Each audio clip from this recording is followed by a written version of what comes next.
Hello students of class 9, আমরা last ভিডিওতে শব্দ অধ্যায় শুরু করেছিলাম।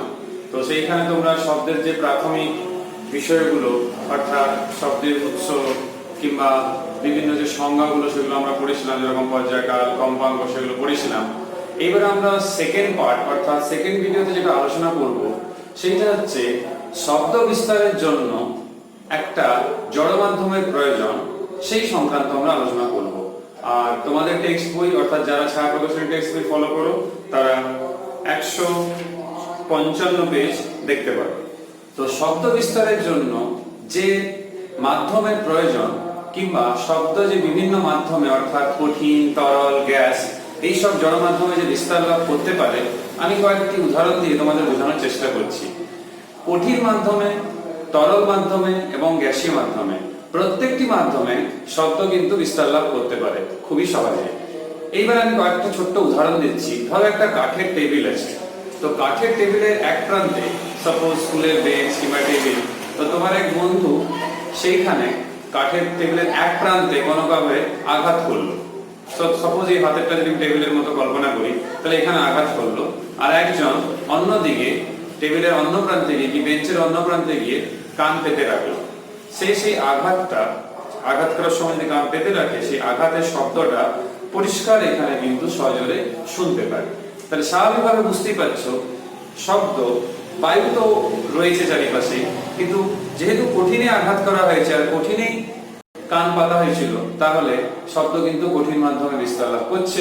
এখান থেকে এটা আমরা প্রমাণ করতে পারি। একইভাবে তরল মাধ্যমেও কিন্তু শব্দ বিস্তার লাভ করতে পারে। আমি একটা ছোট্ট উদাহরণ দিচ্ছি। সাপোজ একজন সাঁতার কাটছে কিংবা জলের মধ্যে সে ডুব দিয়ে আছে, তো সেই মুহূর্তে জলের ভিতরে কোনো শব্দ সৃষ্টি করা হলো, কোনো একটা আওয়াজ সৃষ্টি করা হলো, সেই জলের মধ্যে থেকেও সেই শব্দটা কিন্তু শুনতে পায়। তাহলে ভেতরে তো তরল ছিল অর্থাৎ জল ছিল, তাহলে শব্দ যদি বিস্তার লাভ না করতে পারে, তাহলে সেই ব্যক্তি যে জলে ডুব দেওয়া অবস্থায় কিংবা সাঁতার কাটছিল জলের মধ্যে, সে কি করে শুনতে পেল? তাহলে ডেফিনেটলি জলের মধ্য দিয়ে শব্দ বিস্তার লাভ করেছে। তাহলে দেখলে তোমরা আগের উদাহরণে কঠিন মাধ্যমে শব্দ কিভাবে বিস্তার লাভ করলো, আর এই ক্ষেত্রে তরল মাধ্যমে। এইবারে গ্যাসীয় মাধ্যমে, এই যে আমি এখন বলছি তোমরা শুনতে পাচ্ছ। ক্লাসরুমে যখন আমরা পড়ি, স্যার ম্যাডাম কিছু পড়াচ্ছে, তোমরা শুনতে পাচ্ছ। তাহলে স্যার ম্যাডামের সঙ্গে তোমাদের একটা দূরত্ব রয়েছে, মাঝে কি আছে? তাহলে বায়ু রয়েছে, তো তোমরা পরিষ্কার শুনতে পাচ্ছ। তাহলে এখান থেকে কি প্রমাণ হচ্ছে না বায়ু মাধ্যমে শব্দ বিস্তার লাভ করে। তাহলে বায়ু মাধ্যম অর্থাৎ গ্যাসীয় মাধ্যম, তাহলে এর থেকে প্রমাণিত হলো যে গ্যাসীয় মাধ্যমেও শব্দ বিস্তার লাভ করে। আমরা একটা বিখ্যাত পরীক্ষা রয়েছে যাকে বলা হয় বেল জারের পরীক্ষা। সেই বেল জারের পরীক্ষার মাধ্যমে আমরা কিন্তু এই যে শব্দ বিস্তার লাভ করে, মাধ্যম ছাড়া পারবে না বিস্তার লাভ করতে, সেটা আমরা কিন্তু প্রমাণ করতে পারি। তো তোমাদের বইতে 156 পেজে রয়েছে। আমি বলছি সিম্পল একটা, সাপোজ ধরো একটা স্ট্যান্ডের মতো আছে, সেই স্ট্যান্ডে একটা ধরো এরকম একটা বেল জার আছে। এইবারে এই বেল জারের ভেতরে এইখান থেকে স্বাভাবিক তার বেরোবে, এখানে একটা কলিং বেল লাগানো আছে। তাহলে এই যে কলিং বেলের যে তারটা শুধু এখান থেকে বেরিয়ে থাকে, যে দুটো তার বেরোয়। আর এই জায়গাটা কি করা হয় না, ভেসলিন দিয়ে এটাকে বায়ুযুক্ত করে দেওয়া হয়, আর ভেতরের বায়ুকে বায়ু নিষ্কাশন পাম্প চালিয়ে ভেতরের বায়ুকে শূন্য করে দেওয়া হয়, কোনো বায়ু রাখা হলো না। এবার একটা ভালো কলিং বেলটাকে ভালো ইন দ্য সেন্স কি, যেটা যান্ত্রিক ত্রুটি নেই, খারাপ নেই, মানে আগেই আমরা বাজিয়ে টেস্ট করে নিলাম, সেটাকে এর মধ্যে রাখলাম। আবার এই তারগুলো বের করে একটা সুইচের সঙ্গে যুক্ত করলাম, আর একটা পাওয়ার সাপ্লাই দিলাম, যাতে করে অন করলে কিংবা সুইচটা টিপলে যেন বাজে। এবার এই মুখ ভিতর দিয়ে বাতাস ভেতরে প্রবেশ করতে পারে বায়ু, সেই জন্য এখানে বায়ু নিষ্কাশন করার পরই এখানে আমরা কি করি না ভেসলিন, এখানে কিন্তু কিংবা ভেসলিনের মতো কিছু যেটা কি করবে, যেটা না বায়ু নিরুদ্ধ করবে, সেটাকে আমরা যুক্ত করে দিলাম। তা যখন এখানে লাগিয়ে দিলাম তখন এটা বায়ু নিরুদ্ধ হয়ে গেল। এবার প্রশ্ন হচ্ছে, এই যে বায়ু নিরুদ্ধ হয়ে গেল, এরপর বায়ু নিরুদ্ধ হওয়ার পর কলিং বেলটা এদিকে সুইচ প্রেস করলাম। তো সুইচ যখন প্রেস করলাম তখন কিন্তু দেখছি যে কলিং বেল যে আওয়াজটা বাইরে থেকে আমরা কিন্তু শুনতে পাচ্ছি। এবারে ধীরে ধীরে আমরা যদি এর ভেতর দিয়ে পাম্পের সাহায্যে যদি বায়ু প্রবেশ করাই, তাহলে কিন্তু ধীরে ধীরে আমরা কিন্তু সজোরে সেই কলিং বেলের কিংবা সেই ঘন্টার আওয়াজটা আমরা শুনতে পাই। তাহলে এই বেলজারের যে পরীক্ষা থেকে আমরা কি দেখলাম, যখন বায়ু শূন্য ছিল ভেতরটা, তখন কিন্তু কোনো আওয়াজ আমরা শুনতে পেলাম না, অর্থাৎ শব্দ শুনতে পেলাম না। আর যখন বায়ু পূর্ণ করা হচ্ছে তখন কিন্তু শুনতে পাওয়া যাচ্ছে। তার মানে এখান থেকে পরিষ্কার যে শব্দ বিস্তারের জন্য একটি জড় মাধ্যমের প্রয়োজন, সেই মাধ্যম ছাড়া সেটা হবে না, সেটা কঠিন হোক, তরল হোক, গ্যাস হোক, কোনো না কোনো মাধ্যম প্রয়োজন। ঠিক এই কারণের জন্যই সূর্যতে কোনো বিস্ফোরণ হলে আমরা কিন্তু এখানে সেটা শুনতে পাই না। কেন শুনতে পাই না তোমরা একটু ভেবে দেখো। সূর্য থেকে পৃথিবী অবধি অনেকটা স্থান কিন্তু শূন্য স্থান, সেখানে কোনো মাধ্যম নেই, সেই জন্য সেই শব্দ কিন্তু আমাদের কানে এসে কখনোই পৌঁছায় না। তাহলে এক কথায় আমরা এখান থেকে এটা সিদ্ধান্ত নেব, শব্দ হচ্ছে এরকম একটা তরঙ্গ যেটা মাধ্যম দ্বারা বিস্তার লাভ করতে পারে না। শব্দ বিস্তারের জন্য জড় মাধ্যমে প্রয়োজন, এইটা তোমাদেরকে মাথায় রাখতে হবে। তো তোমাদের বইতে এটা আলোচনা করতে সবচেয়ে প্রথমে বলেছিল। এরপর যেটা আমরা আলোচনা করব, তাহলে এইখান থেকে আমরা একটা জিনিস ক্লিয়ার, যেটা তোমরা একদম ভালো করে মনে রাখবে, সেটা হচ্ছে যে শব্দ বিস্তারের জন্য জড় মাধ্যমে কিংবা যে কোনো মাধ্যম হোক, জড় মাধ্যমে প্রয়োজন।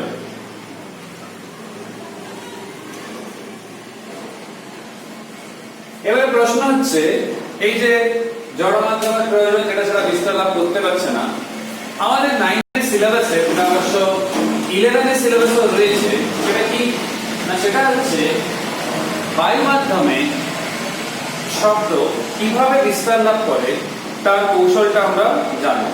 সেটা কি না, এইভাবে বলা হয়, বায়ু মাধ্যমে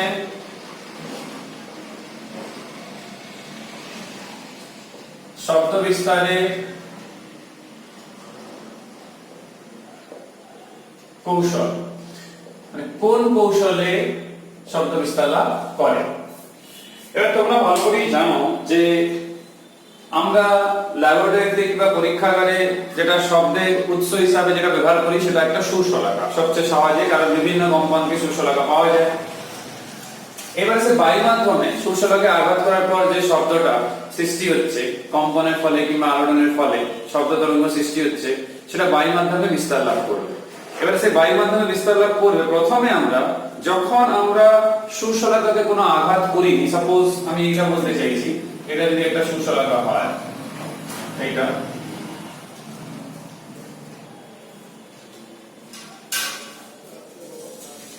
তাহলে দেখো এইখানে তোমরা বইতেও দেখতে পারো। তো এখানে একটা সুরশলাকা যে হয়েছে, এই যে সুরশলাকাটা নেওয়া হয়েছে, যখন একে কোনো আঘাত করা হয়নি এর কোনো বাহুতে, তখন কি হয়েছে না, তখন বায়ুর যে স্তর আছে সেইটাকে আমি কল্পনা করতে পারি কয়েকটি এরকম, তোমরা স্কেল পেন্সিল নিয়ে করবে, কয়েকটা এরকম সমান্তরাল সমান দূরত্ব ধরতে পারো, কারণ কোনো সংকোচন প্রসারণ এখন ঘটেনি, যেহেতু কোনো কণা বিস্তার লাভ করেনি। তো এইরকম কয়েকটা সমান্তরাল স্তরের মতো আমরা ধরতে পারি। তোমাদের বইতেও দেখবে এরকম ছবি আঁকা রয়েছে। তাই কেমন না, সমব্যবধান সম্পন্ন অনেকগুলো সমান্তরাল স্তর আকারে আমরা এটা ধরে নিতে পারি কিংবা কল্পনা করতে পারি। এইবারে সাপোজ আমরা সুরশলাকা, এই যে সুরশলাকাকে ধরো আমি যদি এই বাহুর নাম এ, আর এটা যদি আমরা বি দিই, আর যেহেতু তোমাদের বইতে দেখতে পাচ্ছি বইতে একটু নাম অন্যরকম রয়েছে, তো তোমাদের বই অনুসারে যদি নাম দেওয়া হয় তাহলে এখন রয়েছে এটাকে বি নাম দেওয়া রয়েছে। এবারে যখন আঘাত করা হবে স্বাভাবিকভাবে এই বরাবর নামবে এরকম, তাহলে আমরা বলতে পারি এই দিকটাকে যদি সি, এই দিকটাকে যদি এ বলি, যেহেতু তোমাদের বইতে এরকমই রয়েছে, তাহলে পরপর নামটা হয়ে যাবে এ বি সি। তাহলে বুঝতে পারছো যে এই আঘাত করার পরে কি হয়েছে না, কম্পন হবে, একবার এদিকে একবার এদিকে, তাহলেই তো পুরো সম্পূর্ণ হবে একটা পর্যায়ে। তাহলে এদিকেও হবে এদিকেও হবে। সাপোজ আমরা যখন এই বরাবর অর্থাৎ দণ্ডটা যখন বি থেকে সি এর দিকে কম্পন হচ্ছে, মুভমেন্টটা, তো বুঝতে পারছো তরঙ্গের অভিমুখের ব্যাপারটাও। তো তোমরা বইতেও দেখবে তীর চিহ্নটা রয়েছে, কেমন রয়েছে। তাহলে এই বরাবর সাপোজ কম্পনটা হচ্ছে, তাহলে তোমাদের যে এই স্তর রয়েছে, এই স্তরটার কথা একটু ভেবে দেখো। একটু ছোট হয়ে গেল, তোমরা স্কেল নিয়ে অঙ্কন করবে যাতে করে পারফেক্ট মাপটা থাকে। তাহলে এখানে দেখো এরকম স্তর থাকছে, যে বরাবর দণ্ডটা থাকবে, মানে যে প্রান্ত বরাবর দণ্ডটা কম্পন হয়ে আছে, সাপোজ এইটা হচ্ছে তার সাম্য অবস্থা, মানে এইটা যেটা আমরা বি নাম দিয়েছিলাম। তো এই সাম্য অবস্থা থেকে এদিকে আবার এইদিকে, তাহলে আমি হচ্ছে এখন ডান দিকটা, অর্থাৎ বি থেকে সি এর দিকে মুভমেন্ট। তাহলে তার যে পাশে রয়েছে, তার পার্শ্ববর্তী যে বায়ু স্তর, সেটা কি হবে না এই দিকে যেহেতু কম্পনটা, ওই জন্য সেটা দেখবে তোমরা একদম সংকুচিত হয়ে গেছে, এরকম আগের মতো কিন্তু নেই, এরকম সংকুচিত হয়ে গেছে এরকম। তোমরা একদম স্কেল নিয়ে অঙ্কন করবে তাহলে ভালো বুঝতে পারবে। এরকম দেখবে পুরো সংকুচিত হয়ে গেছে, কিন্তু তার মানে এরকম যে পরপর পরপর হয়ে গেছে, সরু সরু দেখবে একদম গায়ে গায়ে হয়ে গেছে, তার মানে এখানে ঘনীভূত হয়ে গেছে স্তরগুলো, আয়তন হ্রাস পেয়ে গেছে। তারপরে দেখবে তোমরা তার পাশে যেগুলো রয়েছে সেটা কিন্তু আগে যে ছিল এগুলো কিন্তু অত গায়ে গায়ে নেই, এগুলো এরকম আছে, মানে ঘনীভূত অত হয়নি, এইরকম আছে। তাহলে লক্ষ্য করে দেখো এই ক্ষেত্রে এই যে স্তরগুলো যেটা বললাম এখনই আর কি, এই ক্ষেত্রে দেখো স্তরগুলো ঘনীভূত হয়ে গেছে। এইটাকে আমরা বলি ঘনীভবক। এখানে স্তরগুলো ঘনীভূত হয়ে গেছে, ঘনীভূত হয়ে যাওয়া মানে বুঝতে পারছো আয়তন হ্রাস পেয়েছে। তাহলে এই ক্ষেত্রে কিন্তু চাপ বেশি, এই ক্ষেত্রে কিন্তু চাপ বেশি। তো এটা কতক্ষণের জন্য, না যখন এই দণ্ডটার বি প্রান্ত সি এর দিকে মানে এই দিকে আছে, যখন এর দিকে যাবে তখন কিন্তু আবার বিপরীত ঘটনা ঘটবে, সেটা আমি বলছি। তাহলে এখানে দেখলাম ঘনীভূত হয়ে গেছে। এইবার দেখো স্তরগুলো কি হয়েছে, সবগুলো কাছাকাছি চলে এসেছে, এখানে চাপ বেশি হয়ে গেছে। এবার যেহেতু চাপ বেশি হয়ে গেছে, তোমরা একটু ভেবে দেখো এই চাপটা বেশি হয়ে যাওয়ার জন্য মাধ্যমে যে কণাগুলো ছিল এই আলোড়নের জন্য, এই তরঙ্গের জন্য সেগুলো কম্পিত হচ্ছে। তো সেগুলো যে কম্পিত হচ্ছে এখানে যে পরপর রয়েছে, সেই কম্পিত হওয়ার ফলে কি হবে না এই ক্ষেত্রে দেখবে পরপর পরপর এরকম কণাগুলো যে কাছে কাছে চলে এসেছে। তাহলে এই যে বায়ুমণ্ডলের যে স্তরগুলো সেগুলো খুব ক্লোজ চলে এসেছে।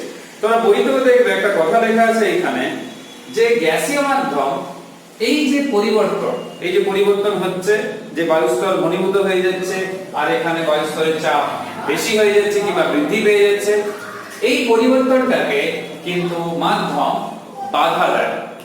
তাহলে এই যে আয়তনের পরিবর্তনটা হচ্ছে এইটাকে কিন্তু মাধ্যম বাধা দেয়। মাধ্যম বাধা দেওয়ার জন্য একটা স্থিতিস্থাপক পীড়ন, যেটাকে এখানে নাম বলেছে স্থিতিস্থাপক পীড়নই বলা হয়েছে, দেখবে মানে স্থিতিস্থাপকতার জন্য স্থিতিস্থাপক পীড়নের উদ্ভব হয়। সেই স্থিতিস্থাপক পীড়ন কি করবে, স্থিতিস্থাপক ধর্ম তোমরা পড়েছো আগেই, ক্লাস 9 পড়েছো, সেটাকে পুনরায় আগের অবস্থানে ফিরিয়ে আনার চেষ্টা করবে, মানে যেরকম সমান্তরাল পরপর সমব্যবধান যুক্ত ছিল সেই রকম। সেই জন্য কি হয় না এই দিকটা দেখো যেরকম সংকুচিত হয়েছে, এই দিকটা কিন্তু হয়, ঠিক আছে। ওই যে দেখো বইতে লেখাও রয়েছে যে কণাগুলোকে আবার সাম্য অবস্থায় ফিরিয়ে আনতে চেষ্টা করা হয়। এর ফলে ওই বায়ুস্তর পরবর্তী বায়ুস্তরে চাপ প্রয়োগ করে, অর্থাৎ কি এইখানে যে হয়ে গেল কণাগুলো তো সেখানে চলে যাচ্ছে না, তাহলে এই বায়ুস্তর চাপ বেশি, সে তার পার্শ্ববর্তী যে বায়ুস্তর আছে সেখানে চাপ প্রয়োগ করে। তার মানে এখানে যেরকম ঘনীভবন হলো, তারপর আবার পরের স্তরে ঘনীভবন হবে, কিন্তু যখন এই দিকে আবার আসবে, কিন্তু যখন এই দিকে আসবে তখন কিন্তু তনুভবন হবে, তখন কিন্তু প্রসারণ হবে, সেটা আমি একটু পরে বলছি।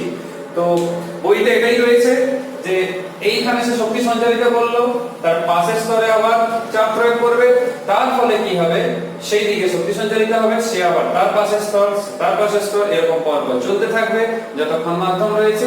এইভাবে শক্তিটা কিন্তু সঞ্চালিত হতে থাকবে।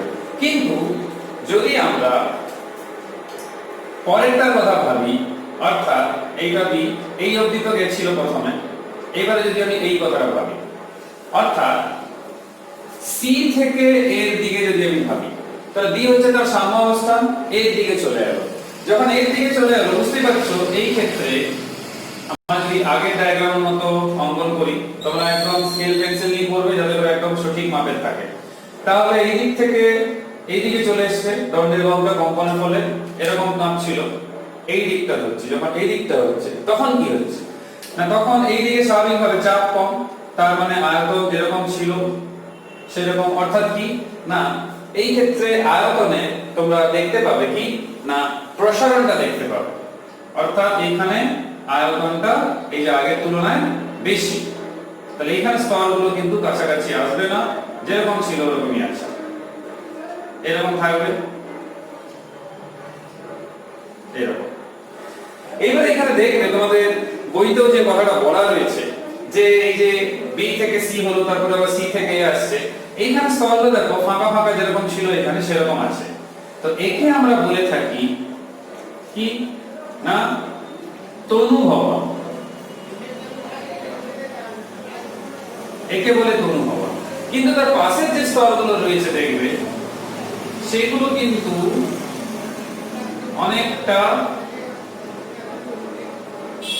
ক্লোজ কিংবা ঘনীভূত হয়ে আছে, কনসেন্ট্রেটেড হয়ে আছে, এইগুলো মানে এর মতো। তার মানে একটা যখন কমপ্লিট পর্যায়ে হচ্ছে কিংবা একটা যখন একটা তরঙ্গ সৃষ্টি হচ্ছে, সেই ক্ষেত্রে কিন্তু একটা ঘনীভবন এবং একটা তনুভবন মিলে পুরো জিনিসটা কিন্তু তৈরি করছে। ধরো এখানে যখন তনুভবন হলো, আর এইখানে দেখো